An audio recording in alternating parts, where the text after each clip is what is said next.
আজ হচ্ছে মহাষষ্ঠী, আর ষষ্ঠীতে আমাদের বাড়িতে ফোঁটা পড়বে এই চালের বাটা আর সিঁদুর দিয়ে। সবাইকে জানাই ষষ্ঠীর শুভেচ্ছা। এটা হচ্ছে আমাদের বাড়িতে নিয়ম। কার কার বাড়িতে নিয়ম আছে কমেন্টে কিন্তু জানিও। এখন হচ্ছে আমি ফোঁটাগুলো দেব। আর পাকার ঘরে তো তাই ফোঁটাগুলো ফুটবে কি জানি না, কিন্তু যখন ছোট ছিলাম তখন মামার বাড়িতে থাকতাম, মাটির ঘর ছিল। মাটির ঘরে তখন নতুন জামা পরে এই ষষ্ঠীর দিনে সন্ধেবেলায় এই চালের বাটা দিয়ে আর ফোঁটা দিয়ে আর সিঁদুর দিয়ে ফোঁটা দিতাম। এখন সেই নিয়মটাও থেকে গিয়েছে। তিনটে দাও। তিনটে দেবো তো। প্রথমে হচ্ছে চালের গুঁড়ো দিয়ে আর কি, মানে চালের বাটাটা দিয়ে ফোঁটা দিয়েছি, এবার তার উপরে সিঁদুরের ফোঁটা, তাই তো?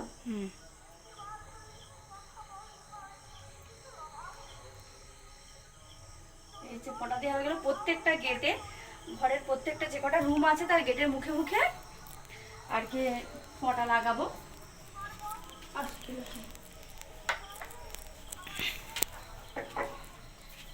আর আমাদের হচ্ছে ঘরের গেট মুখগুলো প্রচুর পরিমাণে উঁচু, তো তাই আমার হাত পায় না। চুলের উপরে উঠে উঠে আমি ফোঁটা দিচ্ছি। এই কাঠের এখানে ফোঁটা দেবো। হ্যাঁ, ওখানটা দিয়ে দাও।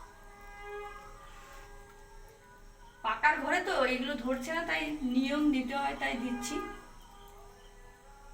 আর এত উঁচু উঁচু গেট, তাই জন্য আমি টুলের উপরে উঠে উঠে ফোঁটা দিচ্ছি।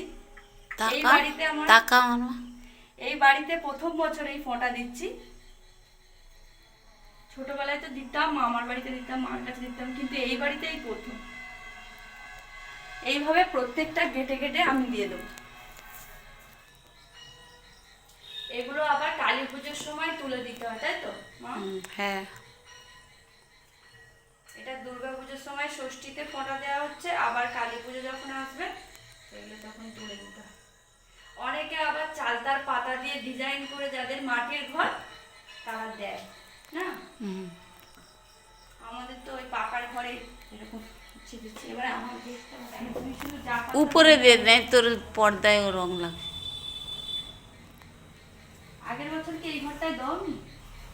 সবে তো কি করছে, টোকা বকবে বলে।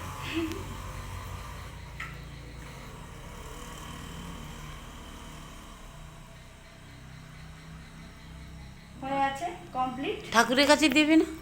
ঠাকুরের কাছে দিয়ে আসি। মাথায় মাথায় দিয়ে দে। না, ঠাকুরের মাথায় না, হ্যাঁ, ওরকম। ঠাকুরের সিংহাসনে দিয়ে। তাহলে ওই একটাই দিলে হয়ে যাবে।